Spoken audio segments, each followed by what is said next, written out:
the value of 0, because you could go into lots of decimal places. It may be a better question would have been, what's the probability x is equal to 8 to the nearest whole number, or the nearest integer?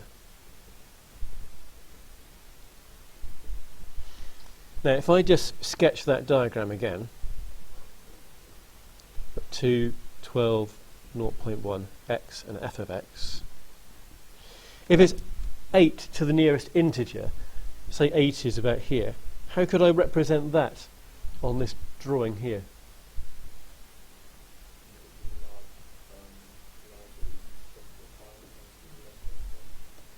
That's exactly right. Yeah, what I need to look at here is a strip. I need to look at an area which goes from 7.5 to 8.5.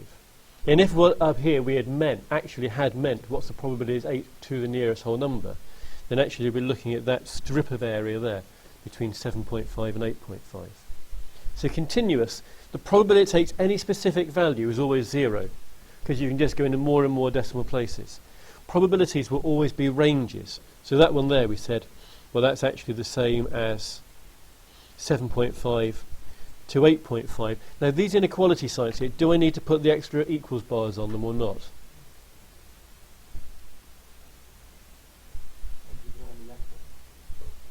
Put it on this one here but not that one there.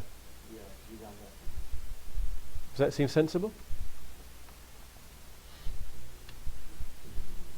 Well,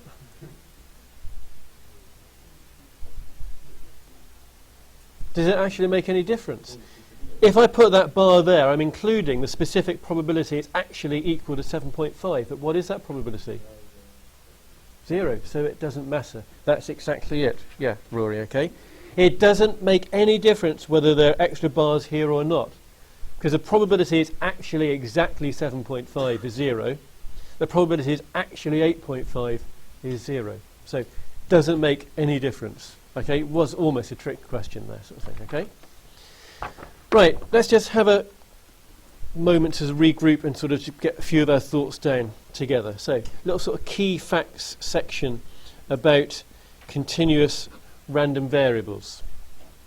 We write the probability, so I suggest you get these things down. We write the probability as a function of x.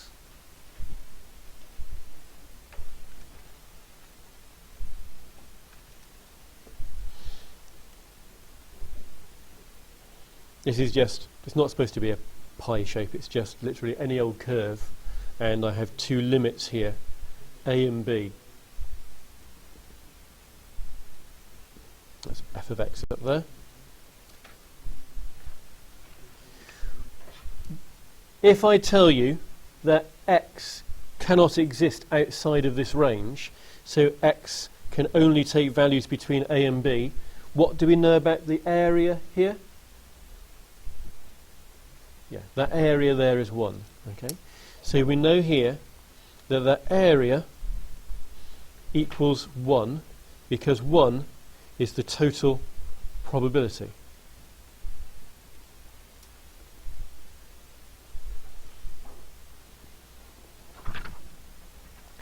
Thinking across to core maths, how would you write that statement down there if it was a sort of core maths lesson?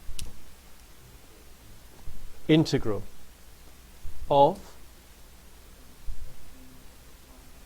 the graph f of x between a and b. I'm not going to write the a and b in there just for a minute. Okay, and what would you write down over here then? Dx, and the area equals 1. Okay. Now what we do here, because we don't know what a and b are, what's the lowest value a could possibly be in sort of theory?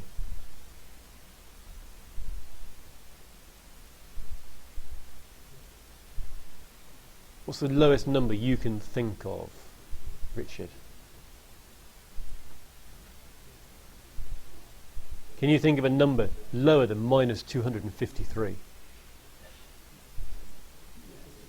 Just about. What are you thinking of? Minus 254. What number could I beat you with? Minus infinity, yeah. So we'll actually put sort of down there minus infinity. That sort of covers everything down that end. So what shall I put as my upper limit? Infinity, yeah. So if you integrate your function between all the possible values it could take, you will get an answer of 1. Our function, our probabilities, all have to be always greater than or equal to 0. We cannot have any negative probabilities. Okay. And if I want the probability that x lies between two values, say a and b, I integrate my function between those specific limits. So that's key. If I want to work out the probability, I integrate my function between those limits, and that will give me the probability that I'm after. Those are some of the absolute key facts about continuous random variables. Okay. So using those key facts, I want to look at an example and see if we can do some calculations. So we'll call this example number 1. This is how a probability distribution is normally written down. We say f of x equals, and I'm writing down here c, that's some number we've got to find out in a minute. And it uses that formula between these values, and elsewhere it doesn't exist, so it's 0 otherwise. And then we usually bracket those together.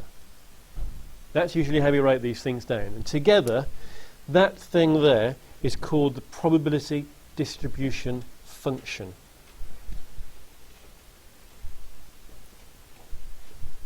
Probability distribution function.